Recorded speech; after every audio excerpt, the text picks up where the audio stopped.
नमस्कार, आप देख रहे हैं आपका अपना चैनल भिवानी हलचल और खबरों के संग में मैं हूं मनोज कुमार। आइए सबसे पहले डालते हैं एक नजर आज की हेडलाइंस पर। जिले में सोमवार को नहीं आया कोई नया कोरोना पॉजिटिव मामला, एक्टिव मरीजों की संख्या रही 8।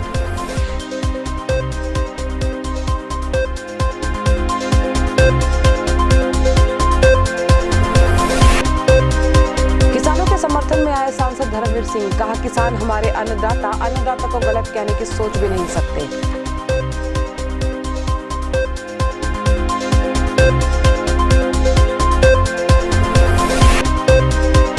आप सांसद पहुंचे भिवानी, हरियाणा सरकार पर लगाए तानाशाही के आरोप।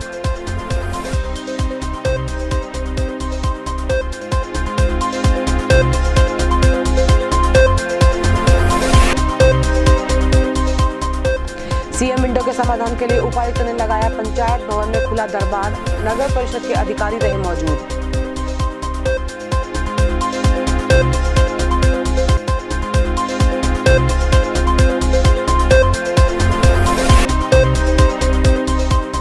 सुषमा स्वराज की मनाई गई 59वीं जयंती, श्रद्धा सुमन किए गए अर्पित।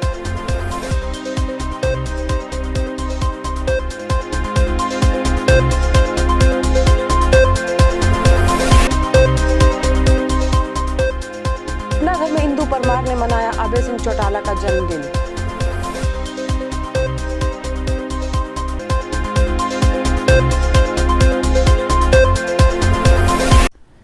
और अब खबरें विस्तार से। भिवानी में सोमवार को भी स्वास्थ्य विभाग की टीम द्वारा कोरोना संक्रमण से लोगों को बचाने के लिए वैक्सीनेशन और सैंपलिंग की गई। यहां अब तक आए कुल 6,335 कोरोना पॉजिटिव केसेस में से 6,181 ठीक हो चुके हैं और अब यहां 2 नए कोरोना पॉजिटिव केसेस आने से एक्टिव केसेस की संख्या 10 हो गई है। भिवानी महेंद्रगढ़ लोकसभा सांसद धर्मवीर सिंह ने कहा कि किसान हमारा अन्नदाता है और सभी का पेट भरता है। प्रधानमंत्री जल्द ही इस आंदोलन का बेहतर विकल्प निकालेंगे। वहीं उनका यह भी कहना था कि बजट का असर 2021-22 में ही देखने को मिलेगा और देश की अर्थव्यवस्था में भी काफी सुधार आएगा। हरियाणा के कृषि मंत्री जेपी दलाल और सांसद चौधरी धर्मवीर सिंह के बीच राजनीतिक गतिरोध नया नहीं है। कल जैसे ही कृषि मंत्री ने किसानों की मौत पर विवादित बयान देते हुए कहा कि किसान घर पर होते भी तो मरते और मृतक किसानों की संवेदना देखते हुए खिल्ली उड़ाई, तो भाजपा सांसद धर्मवीर ने उसी जगह उसी समय मंत्री के बयान पर पलटवार किया और किसानों का अप्रत्यक्ष रूप से समर्थन किया। उन्होंने कहा कि कोई भी हो, किसानों के बारे में गलत कहना तो दूर, हम गलत कहने की सोच भी नहीं सकते। धर्मवीर ने कहा कि किसान देश का अन्नदाता है और हम सभी का पेट भरता है, इसलिए हमें किसान की आर्थिक हालत सुधारने की सोचनी चाहिए। उन्होंने कहा कि पीएम मोदी कोई अच्छा रास्ता निकालकर जल्द आंदोलन का समाधान करेंगे। और बजट के ऊपर चर्चा और बजट के ऊपर राज्यसभा या लोकसभा में जिस प्रकार से बजट पेश होने के बाद चर्चा तक, और अब क्योंकि बीच में हमारी कमेटियों की मीटिंग है, अब आज से लेकर और 8 मार्च के बीच तक पार्लियामेंट की कमेटियां भी बजट का एक हिस्सा होती है। फिर 8 मार्च से 8 अप्रैल तक ये सारी की सारी बजट की प्रक्रिया पूरी हो जाएगी। उदाहरण के तौर पर मेरी भी 19, 22 और 23 तारीख को HRD की मीटिंग है। इस बार का जो बजट माननीय सीतारमण जी ने जो पेश किया, वो एक ऐसे वक्त पर बजट आया है जब दुनिया में कोविड की वजह से आर्थिक तौर पर, सामाजिक तौर पर बहुत ज़्यादा कहीं न कहीं इसके दुष्परिणाम भी निकले। उसके बावजूद हमने पूरे साल के दौरान 3-4 बार बीच में बजटरी मदद की है वेलफेयर के नाम से। दवाई को रोक, दवाई के ऊपर, क्योंकि काम धंधे चौपट होने शुरू हो गए थे दुनिया में, उसका असर अपने हिंदुस्तान पर भी था। आपने देखा होगा पिछली 23 मार्च से लेकर और नया पूरा का पूरा जो 2020-21 का साल गया है, उसमें अलग अलग हेड के ऊपर बहुत भारी कटौती या पैसा देकर आर्थिक तौर पर, चाहे वो छोटे कारखाने थे, बड़े कारखाने थे, दूसरी इंडस्ट्री थी, सर्विस सेक्टर था, हेल्थ सेक्टर था, उनकी कहीं ना कहीं वेलफेयर के नाम पर भी गरीब को आटा देना, गरीब को मदद करना, ट्रांसपोर्टेशन के लिए पैसा देना, रेलवे फ्री चलाना, यानी हर जगह कहीं ना कहीं एक बजट का बड़ा हिस्सा भी दिया गया। इसके बावजूद आप देखते होंगे दुनिया की ग्रोथ, विकसित देशों की ग्रोथ भी अभी तक काबू में नहीं आई और हमारा बजट 34 लाख करोड़ से भी बढ़ा हुआ बजट आया है, और वो भी उन हालात में हमने कोई ऐसा नया टैक्स नहीं लगाया जिसका पैसा सीधा बजट में आता हो, छोड़ के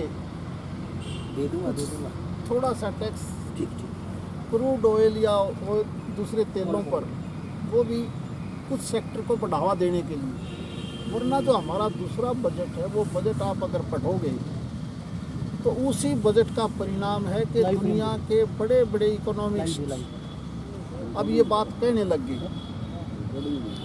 कि हमारी ग्रोथ पहले की तुलना में से भी ज़्यादा ग्रोथ आएगी इस 2021-22 में। तो बधाई देता हूँ सीतारमण जी को, माननीय प्रधानमंत्री जी को, कि जिन्होंने ऐसा संतुलित बजट दिया है जिसके बाद हमारी रुकी हुई ग्रोथ, डेवलपमेंट से वो इंफ्रास्ट्रक्चर के ऊपर हो, देखो 4B में दे दिया मैंने, उत्पादन के ऊपर हो, हम कहीं ना कहीं फिर दोबारा से पटरी पर इस देश की अर्थव्यवस्था को ले जाने में कामयाब रहे। नगर के पंचायत भवन में सीएम विंडो पर लंबित केसेस को निपटाने के लिए खुला दरबार लगाया गया। इस कार्यक्रम में जिला उपायुक्त श्री जयवीर सिंह आर्य और अतिरिक्त जिला उपायुक्त श्री राहुल नरवाल के अलावा सभी विभागों के संबंधित अधिकारी व कर्मचारी उपस्थित रहे और 270 में से करीबन 164 केसेस का निपटारा भी किया गया। उल्लेखनीय है कि नगर परिषद से संबंधित कुछ समय पहले 270 समस्याएं लंबित थी, जिससे जिला का रैंक पिछड़ा हुआ था। इस पर उपायुक्त ने नगर परिषद प्रशासन को इन समस्याओं के शीघ्र समाधान करने के निर्देश दिए। इसी कड़ी में स्थानीय पंचायत भवन में खुला दरबार लगाया गया। खुले दरबार में उपायुक्त श्री आर्य और अतिरिक्त उपायुक्त श्री नरवाल ने सीएम विंडो पोर्टल पर लंबी समस्याएं सुनी। इसके दौरान सीएम विंडो लगाने वाले संबंधित व्यक्ति भी मौजूद रहे। इस दौरान उपायुक्त ने कहा कि अधिकारी व समस्या से संबंधित व्यक्ति एक साथ आने से समस्या का समाधान जल्दी होता है। उन्होंने कहा कि प्रशासन हर व्यक्ति की समस्या सुनने के लिए तैयार रहता है। खुले दरबार में पानी की निकासी, गली निर्माण, सीवरेज, बीपीएल और प्रधानमंत्री आवास योजना के तहत मकान निर्माण आदि से संबंधित शिकायतें सामने आई। इस दौरान अतिरिक्त उपायुक्त श्री नरवाल ने नगर परिषद प्रशासन को निर्देश दिए कि वे संबंधित पार्षद के साथ अधिकारियों की एक कमेटी का गठन करें, जो कि अतिक्रमण हटाने का भी कार्य करे। मीटिंग में जो हमने रिव्यू किया था उसमें 270 जो सीएम विंडो पे म्यूनसिपल कमेटीज़ की विवानी की कंप्लेंट्स पेंडिंग थी, जिसमें से आज 270 में से डिस्पोज ऑफ होंगी। इसमें यह हमें देखा कि जो भी कंप्लेंट सीएम विंडो पर आती है अंडरटेक 2 दिन के अंदर करनी होती है। अंडरटेक में भी डिले है तो उसका भी स्पष्टीकरण किया गया। उसके बाद action taken with in 30 days करना होता है तो उसमें भी चेक किया गया। और फिर डिस्पोज ऑफ कितने दिन में की, तो चारों पहलू ये सीएम विंडो के चेक किए गए हैं। तो इसमें काफ़ी प्रोग्रेस जो आज ये सभी पार्षद, चेयरमैन और डिस्ट्रिक्ट म्यूनसिपल कमिश्नर और सभी हमारे एमिनेंट पर्सन्स आज उपस्थित हैं और सभी कंप्लेनेंट्स हैं वो आए हुए हैं। तो एक तो फेस टू फेस शिकायत का हमें जल्दी पता लगता है कि इसका सॉल्यूशन बेटर तरीके से क्या निकल सकता है और सभी को सेटिस्फैक्शन मिलता है। सभी इकट्ठे होकर इस तरह का हम ओपन दरबार ऑर्गेनाइज करते हैं। आम आदमी पार्टी के राज्यसभा सांसद ने किसान आंदोलन को लेकर भाजपा की केंद्र व राज्य सरकार पर तानाशाही के आरोप लगाए। आप सांसद सुशील गुप्ता भिवानी पहुंचे और पंचायत चुनाव से लेकर जिला परिषद तक चुनाव लड़ने की बात कहने के बाद सरकार को कहा कि उन्होंने सभी अधिकार वापस ले लिए हैं। आम आदमी पार्टी के राज्यसभा सांसद सुशील गुप्ता सोमवार को भिवानी पहुंचे। इस दौरान उन्होंने मीडिया से रूबरू होते हुए भाजपा की केंद्र और प्रदेश सरकार पर जमकर निशाना साधा। उन्होंने कहा कि इस बार आप हरियाणा में पंचायत से लेकर जिला परिषद के चुनाव लड़ेगी और विधानसभा में पूरे बहुमत से सरकार बनाकर हरियाणा में विकास को दिल्ली पैटर्न पर लागू करेगी। जब तक चुनाव नहीं होते चार्ज उनके पास रहना चाहिए। आम आदमी पार्टी भी पंचायत लेवल के, ब्लॉक समिति के, जिला परिषद के, सभी लोकल बॉडीज़ के चुनाव लड़ेगी, समय पे विधानसभा के लड़ेगी और मजबूती के साथ। एक विपक्ष का काम आज हरियाणा के अंदर आम आदमी पार्टी कर रही है। सत्ता में आएंगे और सरकार चलाएंगे, दिल्ली वाला मॉडल हरियाणा के अंदर लेकर आएंगे। मैं इस मौके पर जो पानी की समस्या है वो भी बताना चाहूँगा कि खासकर भिवानी क्षेत्र में जहाँ राजनीति का गढ़ रहा है, जहाँ के मुख्यमंत्री रहे हैं, जहाँ से केंद्रीय मंत्री हैं, कृषि मंत्री हैं, और कृषि के लिए पानी नहीं है, पीने के लिए पानी नहीं है, बिजली की उचित व्यवस्था नहीं है। दिल्ली के अंदर किसानों के लिए बहुत बढ़िया योजना दिल्ली ने लागू की है। पहले हम फसल खराबी का मुआवजा सारे हिंदुस्तान में सबसे ज़्यादा 20,000 रुपये प्रति एकड़ देते हैं। इसके साथ साथ दिल्ली के मुख्यमंत्री अरविंद केजरीवाल जी ने मुख्यमंत्री किसान आय बढ़ोतरी योजना को लागू किया है, जिस पे दिल्ली के हर एक किसान को जो भी अपनी ज़मीन सरकार को किराए पे देना चाहे 1 लाख रुपये प्रति एकड़ सरकार किराया देगी। 1/3 ज़मीन पे 12 फुट ऊपर सोलर पैनल लगाएगी, 2/3 ऊपर से खाली रहेगा ताकि धूप, बरसात, पानी, हवा का आवागमन ठीक से नीचे रहे। नीचे किसान अपना ट्रैक्टर चला के अपनी खेती करे। ऊपर से बिजली पैदा करेंगे, 1000 यूनिट मुफ्त देंगे और 1 लाख रुपए साल का अलग से किराया देंगे ताकि किसान की आमदनी बढ़े। सहज, सुशील और सौम्य स्वभाव की धनी रही बहन सुषमा स्वराज की 69वीं जयंती पर उनके चित्र पर पुष्प अर्पित कर गरीब और जरूरतमंद लोगों में भोजन और फल वितरण किए गए। इस अवसर पर नरेंद्र शर्मा और अनिल कौशिक हलवासिया ने उनके जीवन पर प्रकाश डाला और विस्तार से जानकारी भी दी। ममतामयी सादगी और सरलता की मिसाल सुषमा स्वराज की जयंती पर नगर के वैश्य कॉलेज के समीप नरेंद्र शर्मा और अनिल कौशिक हलवासिया, राष्ट्रीय अध्यक्ष हिंदुस्तान जन कल्याण ऑर्गेनाइजेशन, सुषमा स्वराज की जयंती पर उनकी फोटो पर पुष्प अर्पित किए। इस दौरान उन्होंने जरूरतमंद लोगों को भोजन और फल फ्रूट बांटकर सुषमा स्वराज का जन्मदिन मनाया। मेरा नाम अनिल कौशिक हलवासिया है और आज का जो ये कार्यक्रम है ये माननीय परम आदरणीय हमारी बहन सुषमा स्वराज जी की 69वीं जयंती के उपलक्ष्य में शहर के माने जाने भिवानी शहर के प्रमुख समाज सेवी आदरणीय नरेंद्र शर्मा जी, श्रीमान नरेंद्र शर्मा जी और मिसेज प्रेमलता जी, एडवोकेट राहुल शर्मा के परिवार द्वारा ये राधा रानी अन्न क्षेत्र वैश्य कॉलेज के सामने भिवानी में जो काफ़ी लंबे समय से चल रहा है, इनकी सेवाओं से प्रभावित होकर के और अन्नदान महादान की नीति के तहत बहन सुषमा स्वराज जी की जयंती के उपलक्ष्य में ये आज यहाँ पे पहले श्रद्धा सुमन अर्पित का कार्यक्रम रखा गया। उस तत्पश्चात यहाँ पे जो नीडी पर्सन हैं उनको अन्न का वितरण किया गया है कि भंडारे का आयोजन किया। मतलब है कि आदरणीय बहन सुषमा स्वराज जी ने अपनी भारतीय राजनीति के कैरियर के दौरान विभिन्न पदों पे रह के अपने देश का नाम रोशन किया है, हरियाणा का नाम रोशन किया है, इसलिए उनको कहा जाता है आयरन लेडी। और एक किस्म से वो हरियाणा की बेटी ही नहीं, हिंदुस्तान की बेटी के नाम से प्रसिद्ध है पूरे विश्व में। और अपनी जो सरल व्यक्तित्व के कारण उनसे सभी लोग जो है ना मिल सकते थे, उनके सभी समस्याओं का उन्होंने अपने आप में निवारण किया। अपने आप में खुद एक वो बहुत बड़ी पर्सनैलिटी रही हैं। इनेलो के नेता अभय सिंह चौटाला का जन्म दिवस इनेलो महिला विंग के जिला प्रधान इंदु परमार ने अपना घर के प्रभुजियों के बीच मनाया। श्री कृष्ण प्रणामी मंदिर स्थित अपना घर पहुंचकर उन्होंने हल्का प्रधान निशा के साथ केक काटा और उपस्थित महिला व पुरुष प्रभुजियों में फल वितरण भी किया। जो सुख असहायों के बीच में रहकर खुशी मनाने का है वो कहीं नहीं मिलता। ये बात इनेलो महिला विंग के जिला प्रधान इंदु परमार ने दादरी गेट से श्री कृष्ण प्रणामी मंदिर के अपना घर में कही। इस दौरान उन्होंने वहां पर पूर्व विधायक अभय सिंह चौटाला का जन्मदिन मनाया। उन्होंने महिलाओं को केक खिलाया। इन्होंने कहा कि अभय सिंह चौटाला किसानों के सच्चे हितैषी हैं और उन्होंने किसानों के लिए अपने पद से त्यागपत्र देकर ये साबित कर दिया है कि वे ताऊ देवीलाल के ही मार्गदर्शन में आगे बढ़ रहे हैं। आज चौधरी अभय सिंह चौटाला जी का जन्म दिवस है। उनके जन्म दिवस के उपलक्ष्य में हम लोग यहाँ आज अपना घर आश्रम में आए हैं। जो यहाँ पे बुजुर्ग महिलाएं भी हैं, बुजुर्ग पुरुष भी हैं, उन सब से मिलकर मुझे बहुत अच्छा लगा। और हकीकत में जैसा चौधरी अभय सिंह जी के बारे में सुना था, सब सत्य के वो साथी हैं, किसान मजदूर के हितैषी हैं। आज उनका जन्मदिन इस तरह मना के मुझे बहुत खुशी हो रही है और इन लोगों की जो दुआएं और आशीर्वाद मिला है, इससे चौधरी अभय सिंह चौटाला जी के लिए हमने लंबी आयु की उनकी कामना की है। देश को दुग्ध क्रांति में अग्रणीय स्थान पर खड़ा करने के उद्देश्य से 13 स्थानों पर राष्ट्रीय गोकुल मिशन के तहत काफ तैयार किए जा रहे हैं।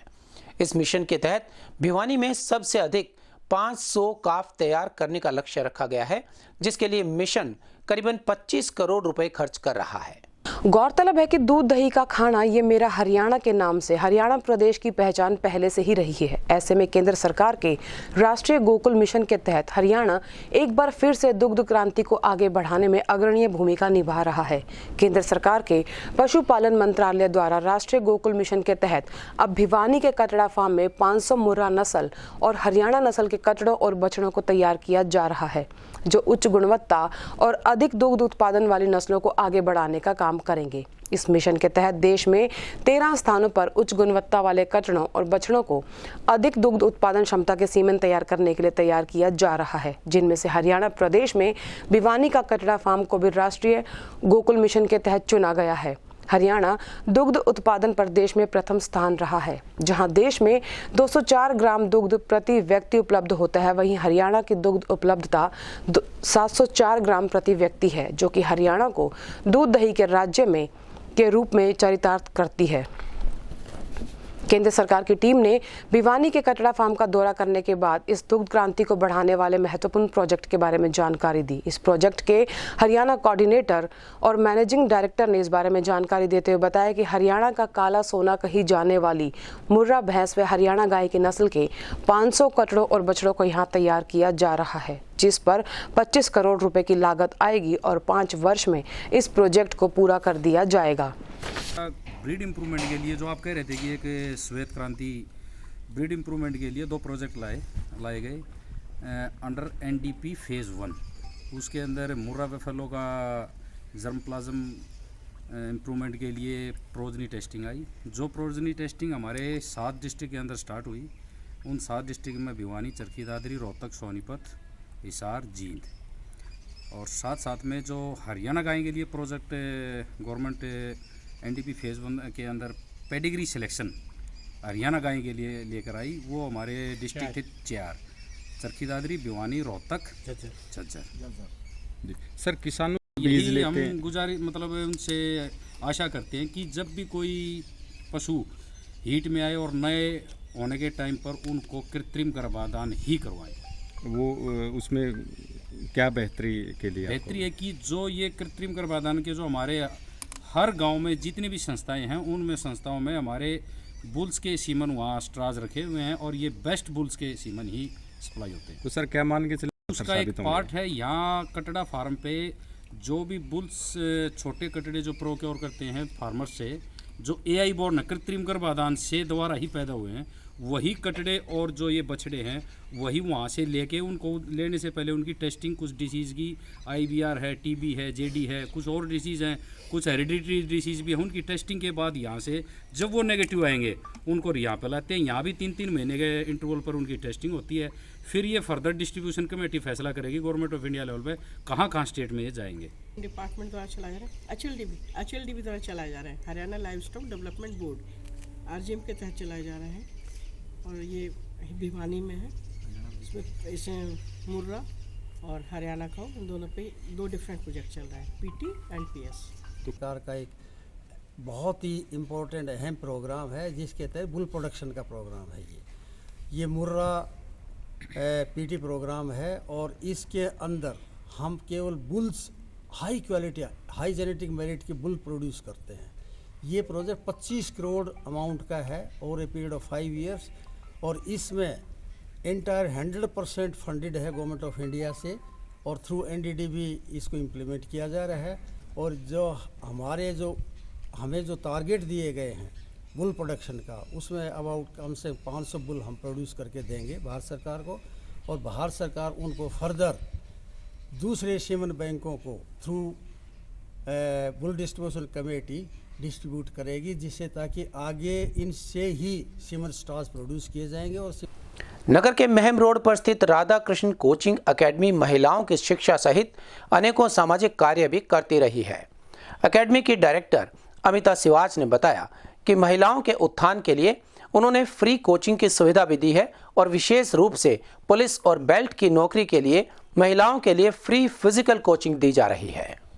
राधा कृष्ण कोचिंग एकेडमी की डायरेक्टर अमिता सिवाच ने बताया कि वह महिलाओं की शिक्षा को लेकर लगातार समाज में अनेकों कार्य करती रही है, जिसको लेकर उन्होंने अपनी कोचिंग एकेडमी के माध्यम से महिलाओं के उत्थान के लिए फ्री कोचिंग की सुविधा दी है, एवं उन्हें पुलिस व बेल्ट की नौकरी करने के लिए फ्री फिजिकल की कोचिंग दी जाती है, ताकि महिलाएं शैक्षणिक व शारीरिक रूप से अपना विकास कर सके। वहीं उन्होंने बताया कि इस कोचिंग एकेडमी में केवल लड़कियां ही कोचिंग ले सकती हैं, जिससे लड़कियों को फिजिकल व शिक्षा में किसी भी तरह की परेशानी ना हो। मैं Amita Siwach, director of Radha Krishna coaching academy. मैं अपने भिवानी वासियों को संदेश देना चाहती हूं कि हम अपनी कोचिंग एकेडमी में लड़कियों को फ्री कोचिंग सुविधा उपलब्ध करवाते हैं। हम अपने प्लेटफॉर्म पर फ्री कोचिंग के साथ साथ लड़कियों को फिजिकल एक्टिविटीज़ जैसे पुलिस भर्ती के लिए रनिंग की भी सुविधा उपलब्ध करवा रहे हैं। तो ज़्यादा से ज़्यादा संख्या में लड़कियाँ आएँ और यहाँ आकर कोचिंग की सुविधा ले सकती हैं। वहीं कोचिंग एकेडमी की लड़कियों ने बताया कि कोचिंग एकेडमी के माध्यम से उन्हें बहुत ही बेहतरीन शिक्षा दी जाती है, साथ ही केवल लड़कियां होने की वजह से उन्हें फिजिकल ट्रेनिंग करने में कोई झिझक नहीं होती।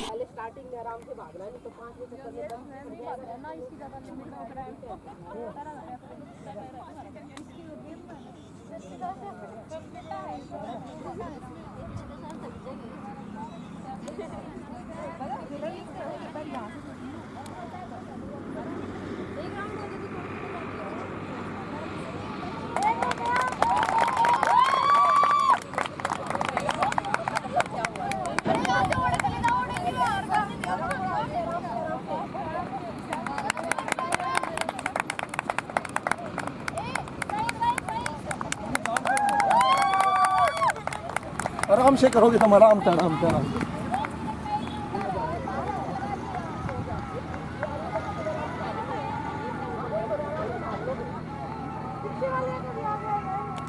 मेरा नाम रजनी है, मैं चांग से बिलोंग करती हूँ, और अब मैं एकेडमी के बारे में कुछ बताना चाहती हूँ। हमारी एकेडमी का नाम है राधा कृष्ण एकेडमी, जो कि ओनली फॉर गर्ल्स है। यहाँ पे मेरे अंदर यहाँ आके कॉन्फिडेंस आया है कि मतलब गर्ल्स के अंदर, हमारे अंदर एक झिझक रहती है कि हम लड़कों के बीच में अपना एक क्वेश्चन जो है वो अच्छे से क्लियर नहीं कर पाते हैं, लेकिन यहाँ आने के बाद मेरी वो झिझक ख़त्म हो गई है।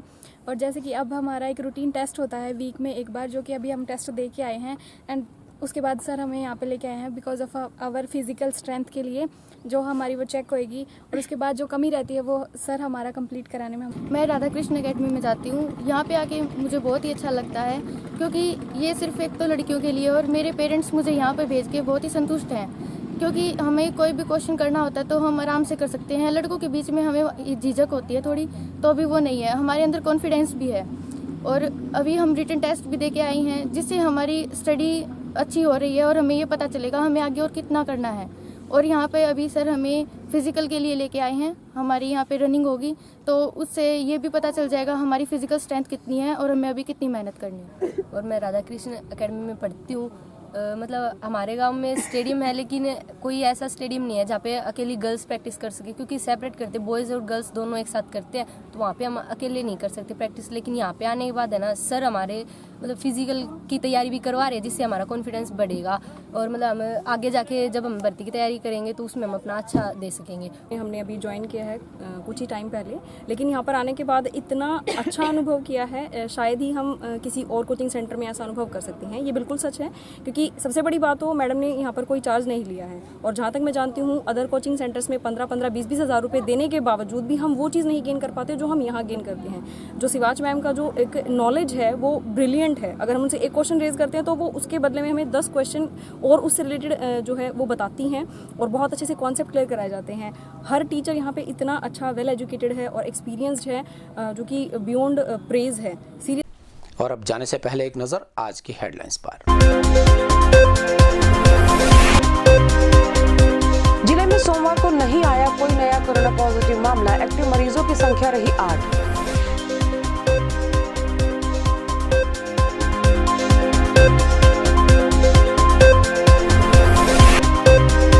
किसानों के समर्थन में आए सांसद धर्मवीर सिंह, कहा किसान हमारे अन्नदाता को गलत कहने की सोच भी नहीं सकते।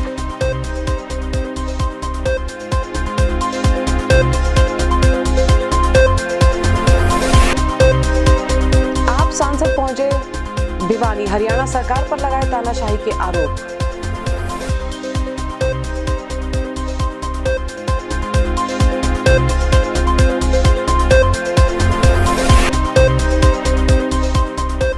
सीएम विंडो के समाधान के लिए उपायुक्त ने लगाया पंचायत भवन में खुला दरबार, नगर परिषद के अधिकारी रहे मौजूद।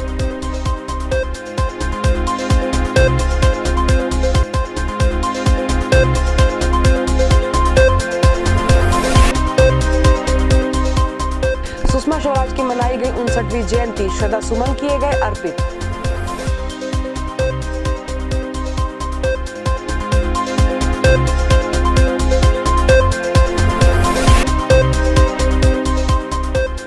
अपना घर में इंदु परमार ने मनाया अभय सिंह चौटाला का जन्मदिन।